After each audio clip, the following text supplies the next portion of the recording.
Yes. Okay, public comments. Do we have any public comments this evening? Darren?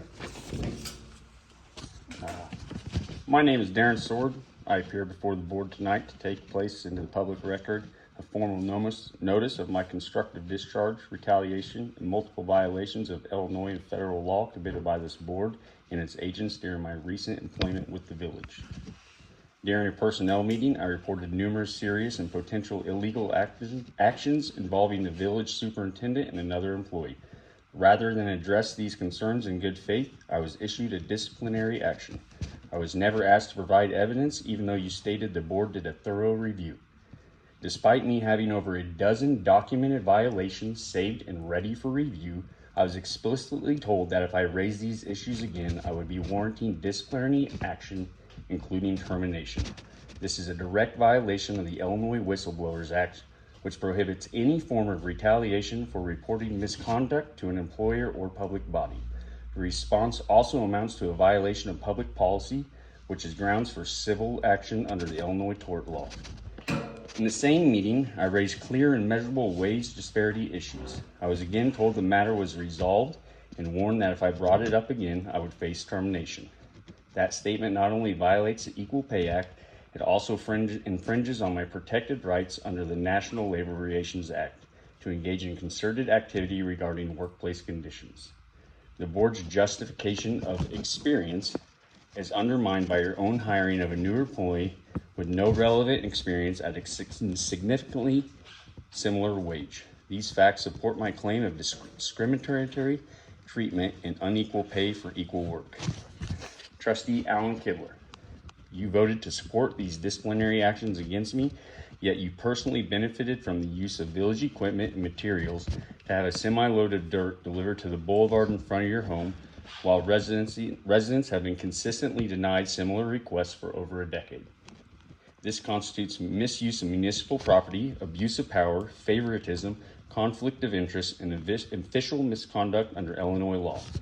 Trustee Scott Harris, you signed off on the disciplinary process and helped in the investigation into my allegations, rendering you liable as well. Furthermore, you have used your family business and LLC in matters related to village operations. These actions raise serious concerns under self-dealing statutes, conflicts of interest, and public officer prohibited activities. President Bill Fleming. When a mayor fails to perform or refuses to address credible complaints of illegal and immoral acts within their municipality, it is seen as a failure to uphold your duty to ensure lawful and equal operations within the town government, all of which you have failed to do. It is deemed to be official misconduct. Additionally, ignoring and backdooring the other issues brought to your attention during my last 2 months of employment breaks workplace rights laws, anti-discrimination laws, and whistleblower protection laws. I would also like to ask if you inform the rest of the village that residents will now receive free boulevard snow plowing as part of municipal services. Because during the last snow event, you personally directed village staff, including myself, to plow the boulevard area of your church. I even have a written message requesting you from this, even though I had already told you that it had been cleared the night before. You insisted it to be looked at again, despite the church having privately contracted snow removal services. Unless this board has extended identical snow plowing services to all residences, this is a clear abuse of office, a conflict of interest, and a violation of ethical standards in the Public Officer Prohibited Activities Act.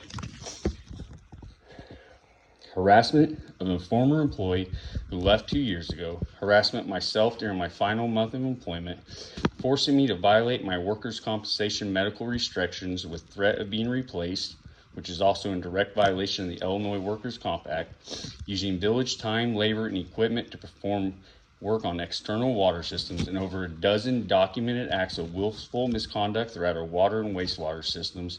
I am hereby requesting the immediate termination of Superintendent Jeff Mercer. These actions represent a pattern of unethical conduct and liability exposure for the village. Based on additional evidence, I intend to initiate a mass court action regarding unfair and potentially illegal utility billing practices within the village. These practices affect more than just myself and violate multiple provisions under Illinois consumer protection rights, municipal utility laws, Equal Protection Clause of the 14th Amendment and the Fair Housing Act. I'm also hereby submitting the following requests. Immediate reinstatement to the employment of Village of Atwood with fair play for equal work, full back pay and benefits and all damages covering the period since my forced resignation, third-party investigation into the conduct of Superintendent Mercer and all named trustees, the voluntary resignations of President Bill Fleming, Trustee Alan Kibler, and Trustee Scott Harris within 72 hours of this meeting. As of 2 p.m. today, the Douglas County State's Attorney has taken statements regarding these actions and are forwarding them to the proper agencies. You cannot fathom the amount of emotional and financial stress it caused my family just by trying to